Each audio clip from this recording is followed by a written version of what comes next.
factors that the prosecution has brought up are simply not indicative that Murdaugh actually committed the murders themselves, or himself. So basically they've walked through the kennels and Murdaugh being down there with his wife and his son. Now, Murdaugh had previously lied to investigators saying he wasn't there at the kennels, but then a video at 8:44 p.m. showed that he actually was there.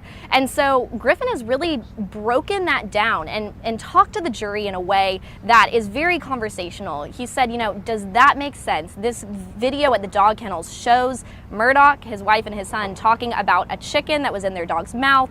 They were kind of, you know, laughing about it, joking about it. So is that a conversation that they would not want investigators to know? And Griffin's saying, no, that doesn't make sense. He's saying it was a family doing what they do, you know, just laughing, being down by the dog kennels. So why, in that instance, would Murdaugh have then turned around and, according to the state's theory, about 4 minutes later, gunned down Maggie and Paul? So, you know, the defense has definitely started to poke holes in that. You mentioned talking about the investigations. Griffin even said, you know, if this investigation had been done properly, then I wouldn't be sitting over there at the defense table representing my client. Now, Andrea has been in the courtroom today, and she's bustling down here. She's been checking out the jury and getting to see their reactions. So she's getting all set up down here with me, but certainly a lot of holes that have been poked in the theory so far. Jim Griffin, obviously, we knew today that he was going to be speaking, and he didn't come out with the passion that I expected him to right away. He was a little more subdued.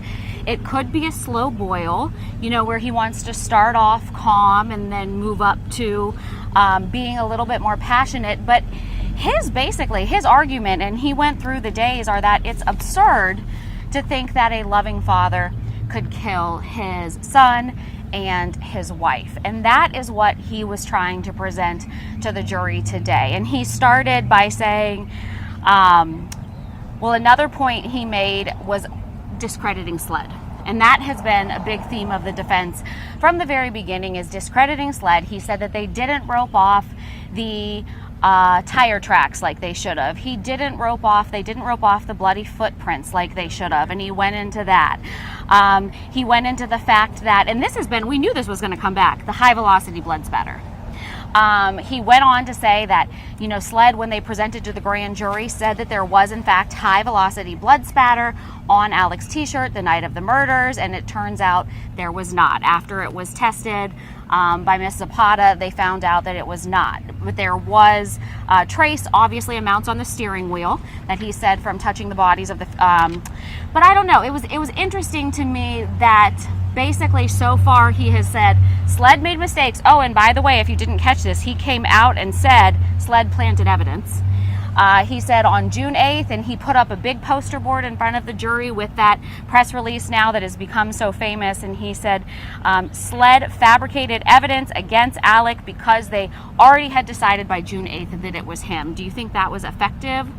I do. I think it was effective. I think the way he was talking about it was, you know, breaking down the different instances where SLED has maybe not followed what he thinks is the proper method of, you know, investigating this. And I was mentioning earlier that, you know, he looked at the jury and he said, if SLED had gone about this in the right way, I might not be over there at the defense table representing my client. I mean, he's really pushing it that, you know, that the investigation just wasn't handled properly, and that's why they came in with this idea that Murdaugh was a suspect as soon as deputies rolled up to the scene, is what Griffin said. Something he went back and did. Now, we know this. A lot of the witnesses that were brought in by the defense, Mark Ball sticks out in my mind, even though that they were defense witnesses, ended up being powerful for the prosecution as well, talking about Alec's lies, talking about the way that he said again and again that he went down to the dog kennels. Mark Ball also said Alec changed his story many times about whether or not he checked Paul first or he checked Maggie first. But they brought up two videos that he actually played. He paused speaking for a moment, and he played the video of the housekeeper, Blanca. He played the part where she said that Maggie was his all, and then they brought out the video again of Dale Davis, and he is that neighbor that we heard on the on the witness stand talk about taking care of the dog kennels. He was there the day of the murders. He was there on June 7th on the day of the murders, even though he did testify that the puddles of water were not the average puddles of water that he expected to see. But they put his video up for the jury again and letting him say that Alec was a very loving man, that he had never heard him raise his voice to his family. And he also spoke a little bit about Paul's relationship with Alec, saying that Alec and Paul love to hunt together, fish together, and even drink beers together. And that got a little laugh again in the courtroom of having that memory.